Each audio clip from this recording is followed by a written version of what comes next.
Bien, mis hermanos, yo les invito a que busquen entonces en el Salmo 138,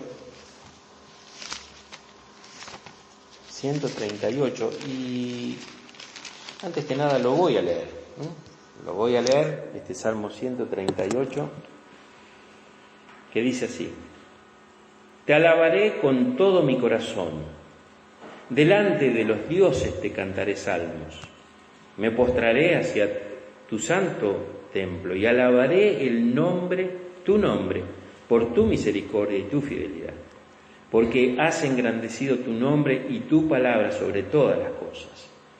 El día que clamé me respondiste, me fortaleciste con vigor en mi alma.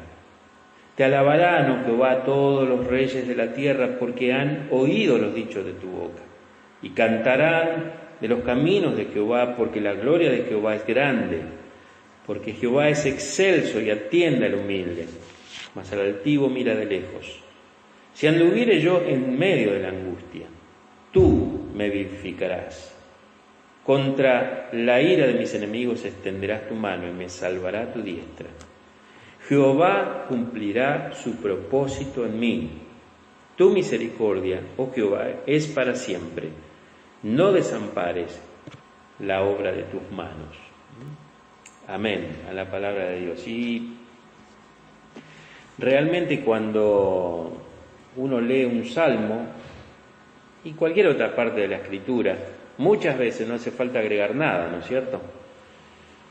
Acá en este salmo que es de David, a pesar de que él habla del templo, tengamos en cuenta que cuando David, vivía y escribió estos salmos, el templo lo hizo su hijo Salomón, ¿no es cierto? Entonces, pero en ese tiempo aún, la adoración a Dios que se hacía en el tabernáculo se la consideraba el templo, se la consideraba el lugar donde Dios realmente estaba, la presencia de Dios estaba allí. Entonces, de alguna forma, aunque él menciona acá el templo, porque algunos han puesto en duda si era un salmo de David, porque supuestamente el templo no estaba, pero entendamos esto también, ¿no? Que en muchas escrituras, de acuerdo a las expresiones que tienen, nos hablan de otras cosas que tienen relación, ¿no? Y en este caso, hablando sobre esto, ¿no? Ahora, es interesante este Salmo 138, que está después del 137, que es un lamento, es un lamento. Y acá hay algunos textos importantes, como el versículo 3 del capítulo 137 y el 4, que dicen así, Salmo 137, 3 y 4. Y los que nos habían llevado cautivos nos pedían que cantásemos, y los que nos habían desolado nos pedían alegría, diciendo: cantadnos algunos de los cánticos de Sión. ¿Cómo cantaremos cántico de Jehová en tierra de extraños? Ellos estaban cautivos en Babilonia, y dice en la Escritura que en ese tiempo ellos habían colgado sus arpas y todos aquellos instrumentos que alababan a Dios. Ellos estaban cautivos, estaban en un lugar extraño porque habían sido llevados cautivos a Babilonia, con un gobierno pagano que quería inculcarles cosas paganas para su vida, pero pretendían que el pueblo que estaba cautivo pudiera alabar al Señor. Y en ese momento ellos dicen, nos pedían que cantásemos. ¿Y cómo íbamos a cantar así, no? Y evidentemente cuando uno está cautivo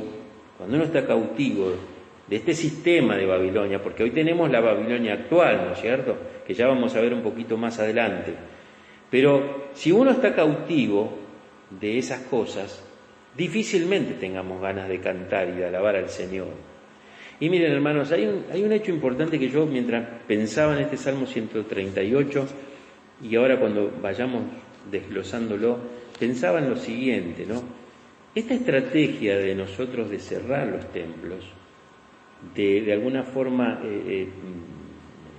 no permitirnos estar juntos, ha debilitado nuestra alabanza, porque una de las cosas por las cuales se conoce al pueblo cristiano, evangélico sobre todo, es porque es un pueblo que canta, es un pueblo que alaba. Y el hecho de que nos hayan tomado cautivos, de alguna forma estamos como estos judíos en Babilonia que habían sido llevados cautivos y que no podían cantar. Y entonces esto es muy importante que nosotros rescatemos y recobremos, mis hermanos. Por eso, inmediatamente después del Salmo 137 viene este Salmo de David con acción de gracias por el favor de Dios. Y este Salmo 138 nos va a enseñar unas cuantas cosas en el día de hoy. Nosotros tenemos que pensar que lo primero que dice acá David es: te alabaré con todo mi corazón. Te alabaré con todo mi corazón. Ahora veamos un poco esta frase, ¿no? Porque leía que cuando uno va a la ciudad de Jerusalén, yo no estuve nunca allí, pero los que han ido, ¿no es cierto?, y sobre todo los cristianos que han ido allí, observan, sobre todo en la parte del muro de los lamentos, que hay mucha gente allí que está en pie, ¿no es cierto?, muchos con un pequeño libro en su mano, cumpliendo con cierto ritual, algunos que colocan su cabeza contra el muro, ¿cierto? Pero todo esto es un simple ritual externo, mis hermanos. Ahora, cuando en el futuro, y ellos, los judíos, que van a pasar por la gran tribulación, y hayan sido liberados a ese tiempo de sufrimiento, que la Biblia dice que no hay otro tiempo como ese que va a venir, ellos ya no participarán de una adoración meramente externa, mis hermanos. Ahí será una adoración que brote del corazón, enteramente. Porque hoy es una liturgia eso, van allí, anotan o escriben en la pared o dejan algo, tienen un librito, escuchan. Es todo un ritual externo, mis hermanos. Por eso David dice: yo te alabaré con todo mi corazón. Y miren, nosotros necesitamos examinar nuestro corazón para comprobar si estamos o cómo estamos adorando a Dios. Esa es la verdad. ¿Le adoramos con todo el corazón? Alguien escribió, porque le sucedió esto: regresé a Dios y me arrepentí de mi arrepentimiento, porque su primera confesión había sido meramente formal y exterior, y se arrepintió de esa forma.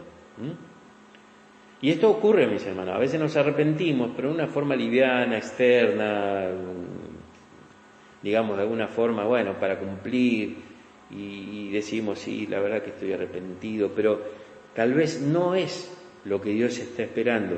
Y yo me examinaba a mí, ¿no es cierto? Y sería bueno, y esto también lo leí, pero lo tomé para mí, y se los comparto a ustedes, ¿no es cierto?, que después de una reunión de domingo, por ejemplo, como tenemos nosotros acá, en otros lados la hacen de noche o a la tardecita o en otras partes, en otros horarios, uno debería decir: Señor, perdóname por mi actitud en la iglesia en este día, porque canté los himnos, pero no lo hice de corazón.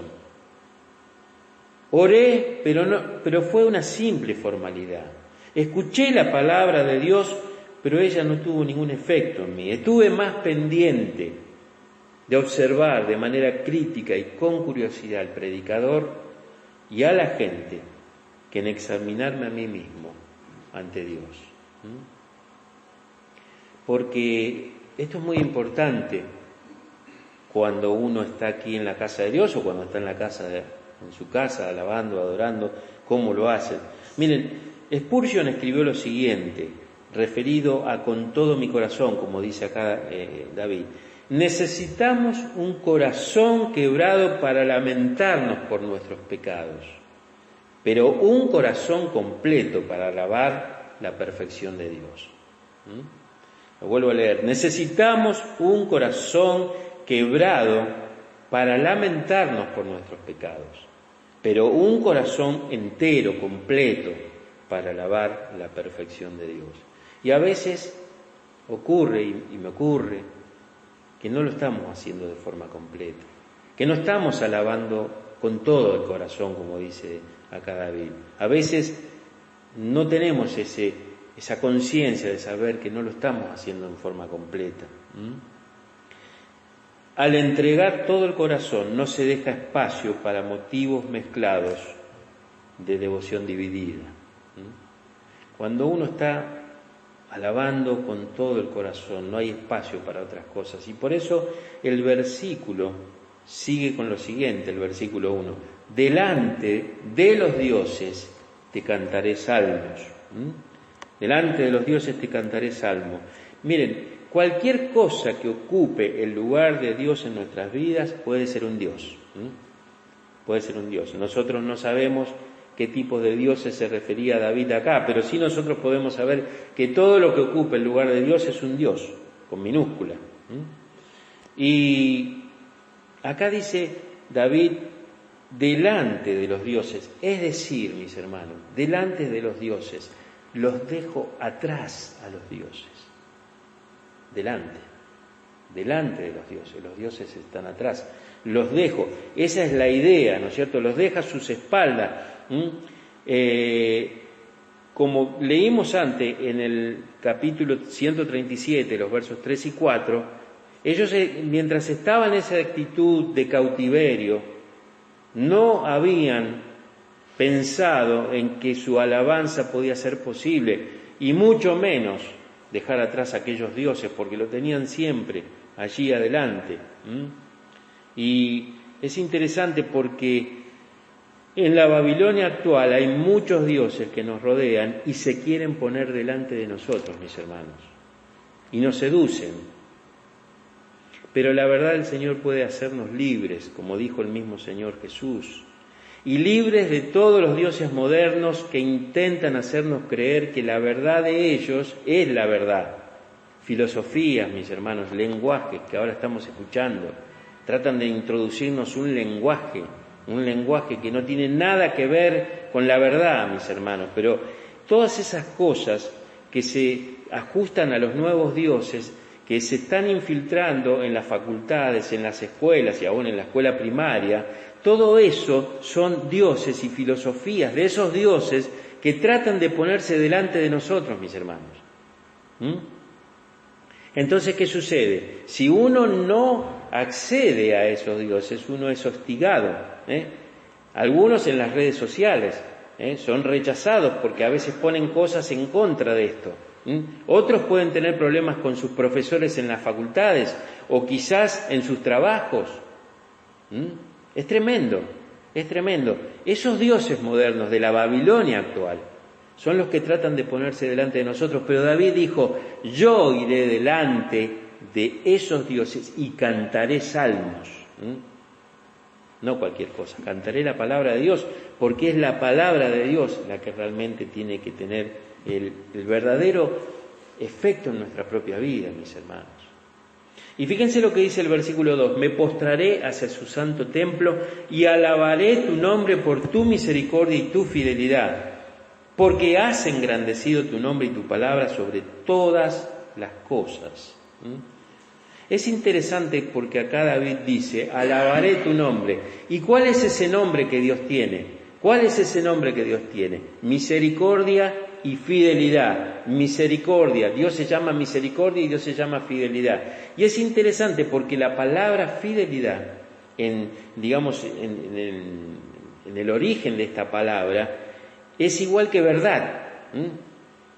Es igual que la palabra verdad. Es decir, es interesante porque acá David está mostrando el nombre de Dios. Misericordia, un Dios de compasión, de amor, de mucha ternura y de lento para airarse, dice la palabra de Dios. Pero por otro lado es un Dios de verdad. Es un Dios de verdad, ¿por qué? Porque la Biblia dice que no tendrá por inocente al malvado, lo cual entonces eso habla de que es un Dios de misericordia, pero de justicia. Es un Dios de verdad. Tenemos que entender, no todo es misericordia, también es verdad. Y esa verdad incluye aquellas cosas que realmente no gustan, mis hermanos. Y Dios dice que es un Dios de esa manera. Y a mí me gustó algunos versículos que leí, que se los voy a compartir. Uno de ellos está uno muy conocido es el que está en Lamentaciones, capítulo 3, 23, ¿no es cierto? ¿Se acuerdan de este? Bueno, a lo mejor por la referencia no lo recuerdan, pero fíjense lo que dice allí la palabra de Dios. Lamentaciones 3, 23. Nuevas son cada mañana. ¿Qué cosa? Las misericordias del Señor, que nos dice el versículo 22. Grande es tu fidelidad. Qué interesante, porque el Salmo 138 dice que el nombre de Dios es misericordia y es fidelidad, o sea, verdad. Y acá dice que es grande la verdad y la fidelidad como la misericordia de Dios, que son nuevas cada mañana. Pero después hay otro versículo en el Salmo, vamos a buscar allí el Salmo 36, perdón. Tengo algunas referencias, yo después, como traigo tantas referencias, por ahí alguna la pierdo, pero este es el Salmo 36, versículo 5. Miren qué maravilloso, lo cual nos habla esto de la extensión, de hasta dónde llega. Dice el versículo 5 del Salmo 36, Jehová, hasta los cielos llega tu misericordia y tu fidelidad alcanza hasta las nubes. Qué interesante, porque vuelve a unir misericordia con fidelidad. Otra vez, como en el Salmo 138, tu nombre es misericordia y fidelidad. Es decir, acá nos está repitiendo en el Salmo 36 que esa misericordia y esa fidelidad alcanza hasta las nubes, como dando a entender cuán grande es, ¿no es cierto? Y un salmo más, el Salmo 100. Vamos a buscar el Salmo 100 y versículo 5. Y esto nos habla no solamente de la extensión, sino de lo duradero que es esto. Dice el Salmo 100, versículo 5, porque Jehová es bueno, amén, porque para siempre su misericordia y su verdad por todas las generaciones. Fíjense que acá une la palabra misericordia con la palabra verdad, fidelidad. Dijimos que fidelidad en su origen es verdad. Entonces acá está diciendo, siempre, para siempre es la misericordia del Señor y su verdad por todas las generaciones. Es decir, esto nos habla que, como dijimos antes, no solamente es un Dios de misericordia, sino un Dios de verdad, y que el que realmente es culpable, Dios no lo va a tomar por inocente. Entonces esta es la verdad que seguirá por todas las generaciones, así como todas las verdades buenas que están en su palabra. ¿Y por qué? Volvemos otra vez al Salmo 138. Porque dice el versículo 3, el día que clamé, me respondiste, me fortaleciste con vigor en mi alma. Pero antes quisiera no dejar pasar la segunda parte del versículo 2, porque es importante, y yo diría muy importante, que no la dejemos pasar. Porque dice ahí, has engrandecido tu nombre y tu palabra sobre todas las cosas. Miren, mis hermanos, es interesante pensar esto, porque uno a veces, ¿qué sucede? Cuando uno lee tu palabra, uno se refiere a la Biblia, ¿no es cierto? Pensaría. Y por supuesto que la Biblia contiene la palabra de Dios. Pero es la palabra de Dios, mis hermanos, es la palabra de Dios. Es lo que Dios habla. Es Dios. O sea, uno a veces dice, bueno, porque en realidad este es un libro que contiene la palabra de Dios, que es la verdad, pero Dios tiene mucha más palabra todavía. Esto es lo que nos ha revelado. La palabra de Dios siempre está a la altura de su nombre, porque siempre su palabra es verdad. Y acá nos está diciendo que Él ha engrandecido su nombre, es decir, ¿qué nombre? Misericordia y verdad, lo ha puesto al mismo nivel que su palabra. Entonces, cuando nosotros abrimos la palabra de Dios, abrimos la voz de Dios, abrimos lo que Dios dice, porque es su palabra. Entonces nada de lo que está acá está de más ni nada está de menos. No hay cosas que sobran, no hay cosas que faltan. Es lo que Dios quiso que estuviera acá. De hecho, ustedes recordarán que en el libro de San Juan dice la palabra de Dios que si se hubieran escrito todas las cosas que Jesús hizo, no hubieran alcanzado los libros en la tierra. Imagínense si tuviéramos que recurrir a millones de libros como este. Buscame el tomo 937.000. El Señor lo contrajo todo acá, y acá está su verdad. Pero hay mucha verdad que el Señor seguramente compartió, dijo que no fueron escritas, pero son las verdades que nosotros debemos saber que Él nos ha revelado, y acá dice que su palabra está al mismo nivel que su nombre. Uno habla de Dios, habla de su palabra. Por eso, si uno no conoce la palabra, no conoce a Dios. Es deducción, es lógica, ¿no es cierto? Porque si la palabra está al mismo nivel que su nombre, nosotros para conocer su nombre necesitamos conocer su palabra. Esa es la realidad. Entonces, ¿por qué hay tanta ignorancia de la Biblia? Porque la gente no conoce a Dios. Porque no conoce su palabra. No es muy, digamos, rebuscado lo que estoy diciendo. Es bastante lógico y sencillo de comprender. Y Él dice que lo ha engrandecido sobre todas las cosas. Mire, todas las cosas, lo más grande que nosotros nos imaginemos, está subordinado a la palabra de Dios. Todo. Y dice el versículo 3, en el día que clamé me respondiste, me fortaleciste con vigor en mi alma. Es interesante que este versículo no dice, en el día que clamé me quitaste la prueba. En el día que clamé sacaste el problema. En el día que clamé me fortaleciste con vigor en mi alma. ¿Qué quiere decir? Que Dios muchas veces nos saca eso, pero da la fortaleza para sobrellevar eso. Es decir, es interesante porque esto ya se escribió hace miles de años. Y David, que era un hombre conforme al corazón de Dios, él dice acá, yo clamé y me respondiste. ¿Pero cómo? Fortaleciéndome en el vigor de mi alma. Es decir, lo que uno necesita es esa fortaleza en el alma, porque allí están las emociones, los sentimientos, la voluntad. Y entonces allí, donde más nos vemos afectados, Dios nos fortalece. Este es el mensaje. Qué bueno que el salmista lo deja claro, ¿no es cierto? Dice, por ejemplo, Spurgeon, si la carga no era removida, aún así se le daba fuerza necesaria para soportarla, y este es un método igualmente efectivo de ayuda. Es decir, a veces el problema no se va, la dificultad no se va, pero viene esa ayuda a través de la fortaleza que Dios nos da, que es de alguna forma ayudarnos en el problema, porque Él viene con su ayuda. Y esto es importante para nosotros, para poder recordarlo cuando estamos en dificultades. El versículo 6 dice, porque Jehová es excelso y atiende al humilde, mas al altivo mira de lejos. ¿Y qué quiere decir esto? Dios está en un lugar muy alto, en un lugar inaccesible. Está en un lugar donde nadie puede llegar. Solamente cuando nosotros estemos en la presencia de Él estaremos donde Él está. Pero Él es excelso, pero bien grande. Y hay un contraste con el humilde, que está bien abajo. Pero no comprendamos esto de que el humilde se refiere al pobre, porque hay muchos versículos en la palabra de Dios que dice claramente que eso no se refiere al que es pobre, sino el humilde, y es como lo vamos a ver ahora en algunos textos, es aquel que ve su necesidad de Dios y recurre a Dios, ¿no es cierto? No sé si hay un texto, voy a tratar de ubicarlo, creo que es Levítico 19:4, pero no recuerdo si está allí.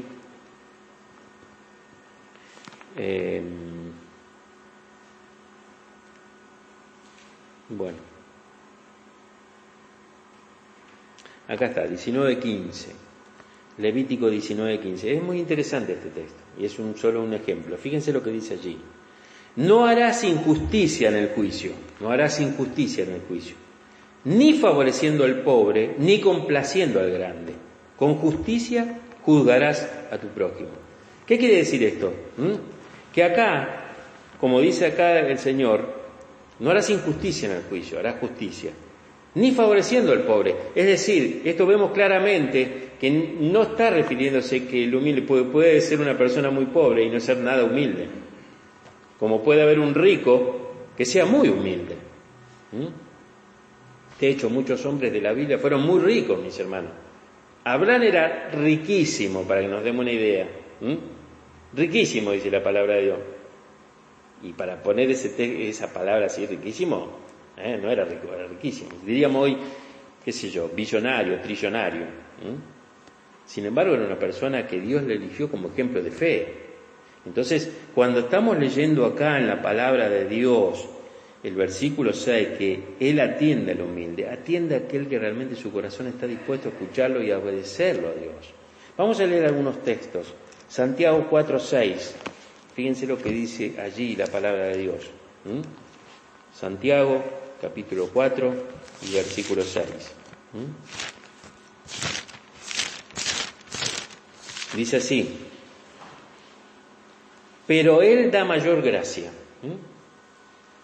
¿A quién? Dice después: Dios resiste a los soberbios y da gracia a los humildes. Y como dijimos recién, no se refiere a los pobres. Él da mayor gracia a aquel que realmente lo busca con un corazón honesto y un corazón dependiente de Él. Leamos, por ejemplo, 1 Pedro 5:6, cerquita de ahí. 1 Pedro 5:6 dice lo siguiente: humillaos, pues, bajo la poderosa mano de Dios, para que Él os exalte cuando fuere tiempo. Este es el concepto que tiene Dios de la humildad.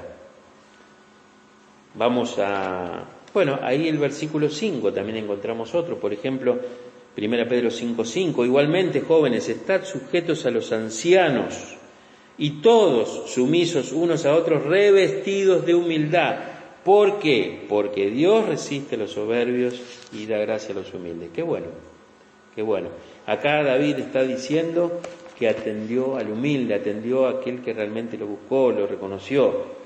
Un par de textos más. En Salmo 131,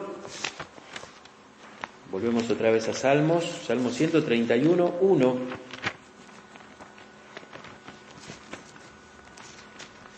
Que dice lo siguiente: Jehová,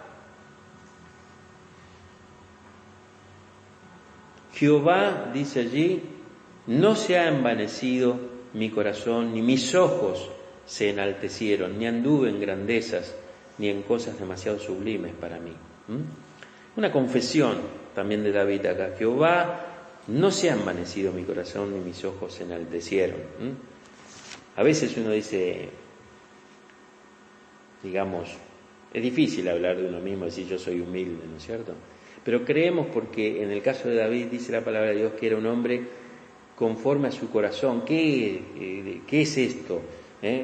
Bueno, ¿qué quiere decir eso? Que David era un hombre que pecaba, un hombre que se equivocaba continuamente, cometió muchísimos errores, pero él los reconocía. Él se arrepentía y le decía: Señor, me equivoqué. Me humillo porque me equivoqué. En cambio, como vemos en otros reyes del Antiguo Testamento, se volvían soberbios, y el mismo Saúl, ¿no es cierto? Fijémonos el fin de Saúl, ¿no? Entonces, creo que este es el sentido que Dios quiere enseñarnos a través del Salmo 138:6. Un último texto, Isaías 57:15. Isaías 57:15, vamos a buscar allí. Dice así: porque así dijo el alto y sublime, el que habita la eternidad y cuyo nombre es el Santo: yo habito en la altura y la santidad. ¿Y con quién? Dice: y con el quebrantado y humilde de espíritu, para hacer vivir el espíritu de los humildes y para vivificar el corazón de los quebrantados. Más claro que esta palabra no hay nada que decir. Dios vive allá, lejos, pero dice acá que Él habita con aquel quebrantado y humilde de espíritu. Qué bueno es esto que dice acá Dios a través de su palabra. Y bueno, esto es un poco lo que nos habla este versículo 6 del Salmo 138. Ahora, quisiera ver un poco los dos últimos versículos de este Salmo. Versículos 7 y 8 dice: si anduviere yo en medio de la angustia, tú me vivificarás. Contra la ira de mis enemigos extenderás tu mano y me salvará tu diestra. Jehová cumplirá su propósito en mí. Tu misericordia, oh Jehová, es para siempre. No desampares la obra de tus manos. Es interesante que, digamos, en este salmo uno puede ver que Dios tiene misericordia y fidelidad, que responde en el día de nuestra angustia y de nuestra debilidad, como dice el versículo 3. Y esto realmente enmarca de alguna forma la vida que David tuvo, ¿no? Él vivió muchas bajas, muchas decepciones, persecuciones, aborrecimientos, escapes, penurias. Perdón, él estuvo más de una década huyendo, incluido también digamos, la rebelión de Absalón, ¿no?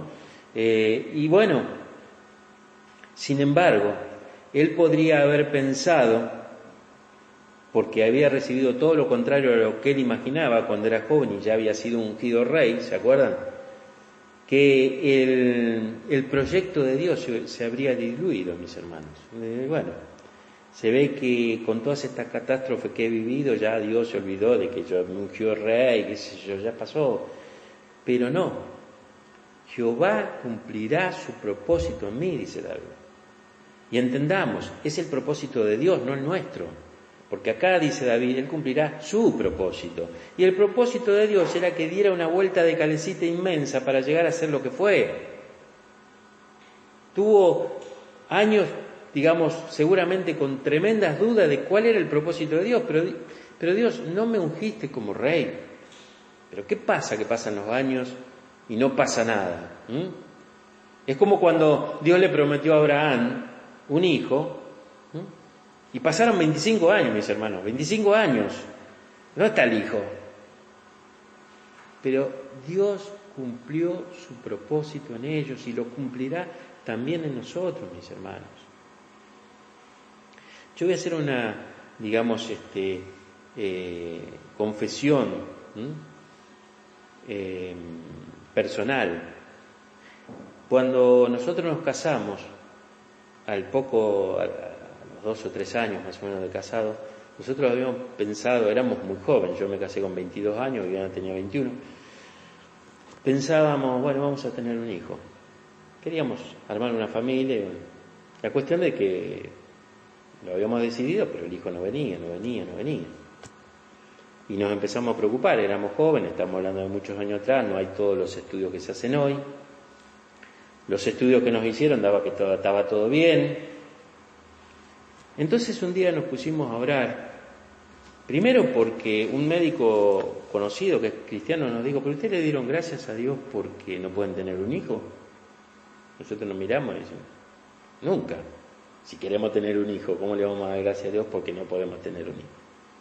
Entonces él nos dice, ¿pero ustedes recuerdan que la palabra de Dios dice que debemos dar gracias en todo porque esa es la voluntad de Dios? Y bueno, en ese mientras tanto, cuando nosotros escuchamos esta palabra, entonces empezamos a orar, y no sé si lo habíamos hecho antes por lo mismo, entonces dijimos, Señor, este hijo que tú nos des, nosotros lo vamos a dedicar a ti. Esto pasó cerca de 40 años atrás. Lo vamos a dedicar a ti. No sabíamos si iba a ser mujer, si iba a ser hombre. Y entonces yo recuerdo eso como si fuera hoy. Cuando ella queda embarazada, nosotros por supuesto damos gracias a Dios, al proceso, y nace Mauricio, nuestro hijo mayor. Y bueno, nosotros dijimos, este es el hijo que nosotros tenemos que dedicarle a él. Nosotros dijimos que nosotros queríamos que él fuera un siervo. Cuando digo un siervo no quiere decir que tiene que ser pastor, que tiene que ser director de la escuela dominical, no me estoy refiriendo a eso. Un siervo de Dios, alguien que sirve a Dios, que ama a Dios. Y bueno, los años pasaron. De hecho, miren mis hermanos, yo estoy acá parado. Yo a los 14 años tuve un deseo que le dije a Dios, Señor, el día que sea grande me gustaría ser un predicador de la palabra. Y yo eso no me olvido. Pero ¿qué es lo más grande? Que Dios no se olvidó de lo que yo le dije.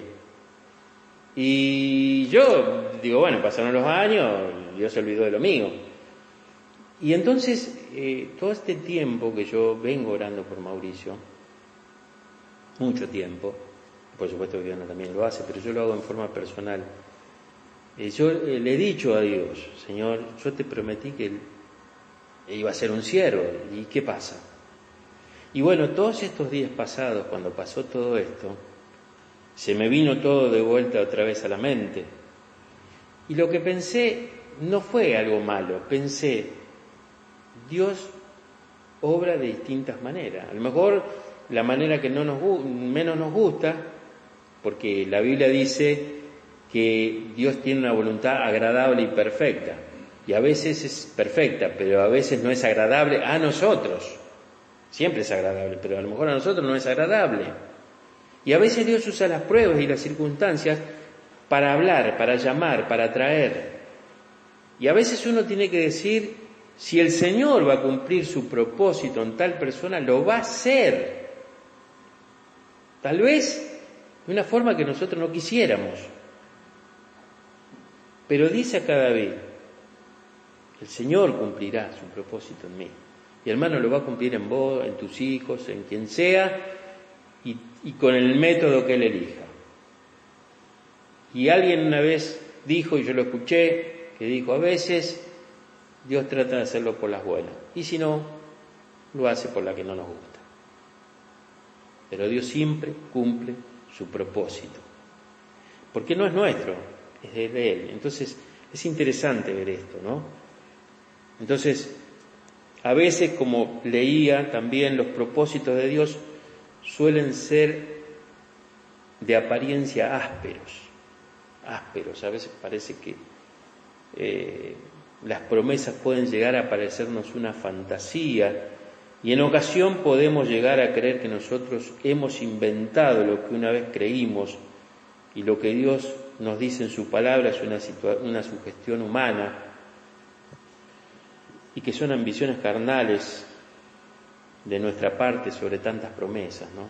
Pero no, mis hermanos, pero no. David estuvo 14 años antes de poder ser rey.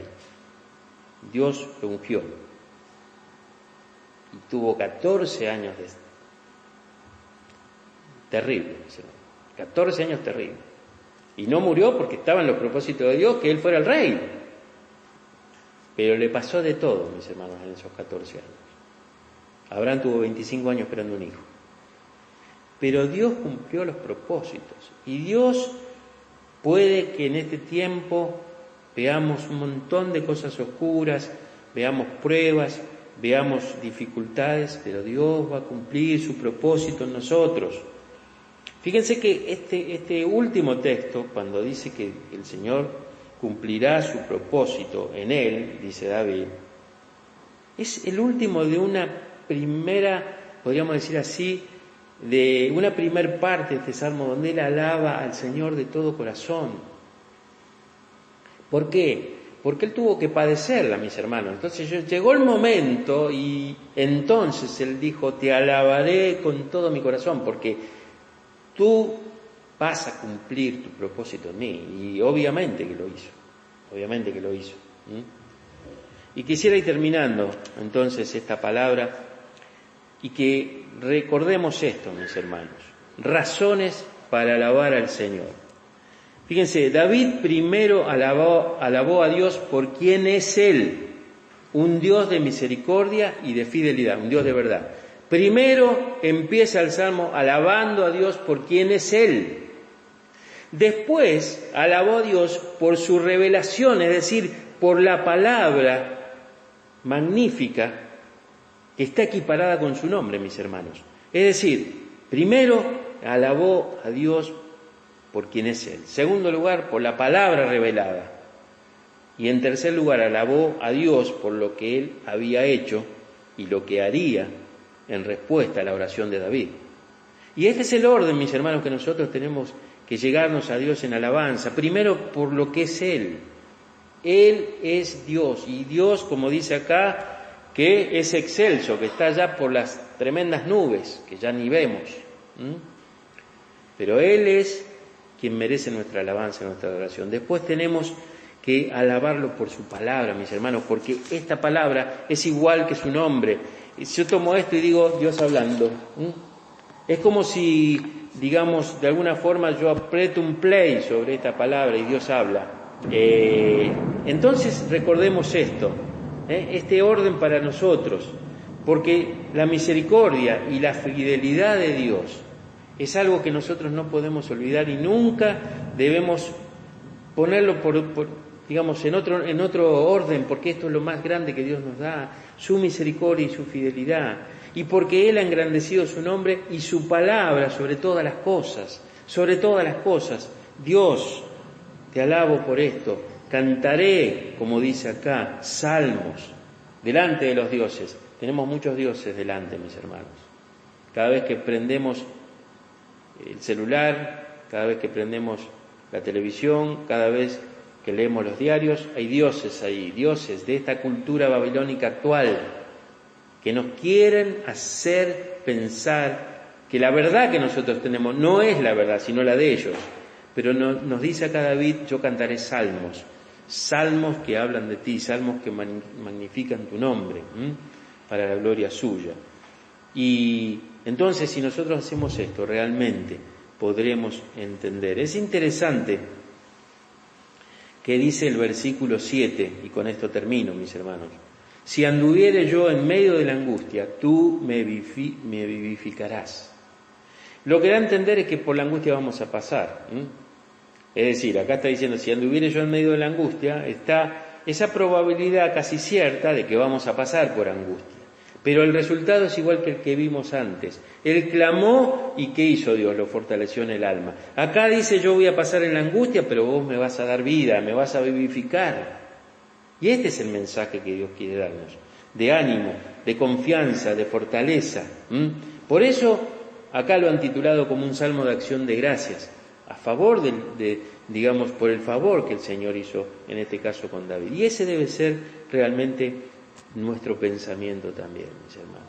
Entonces, cuando en este día, después regresemos a casa y terminemos este día del Señor, pensemos si hemos alabado al Señor, cantado al Señor, orado al Señor, escuchado la palabra del Señor con todo el corazón, o simplemente con una parte. Como dijo Spurgeon, que él nos decía en esta frase que yo les leí antes, mis hermanos, necesitamos un corazón quebrado para lamentarnos por nuestros pecados, pero un corazón completo para alabar la perfección de Dios. Que así sea, mis hermanos, y que el Señor nos ayude a poder ir poniendo en práctica esta palabra.